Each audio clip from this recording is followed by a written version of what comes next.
In today's video, I will walk you through how to add columns after column Z in Google Sheets. Open your Google Sheet and scroll across to the far right until you reach column Z. Use the horizontal scroll bar or arrow keys if needed to get there quickly. Once you find column Z, click the letter Z at the top so the entire column is selected. Make sure you are selecting the column header and not a single cell, so the full column is highlighted.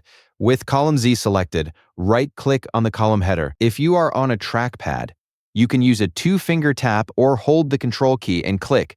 From the menu that appears, select Insert One Column to the right. A new column will be added immediately after Z, and it will be labeled AA.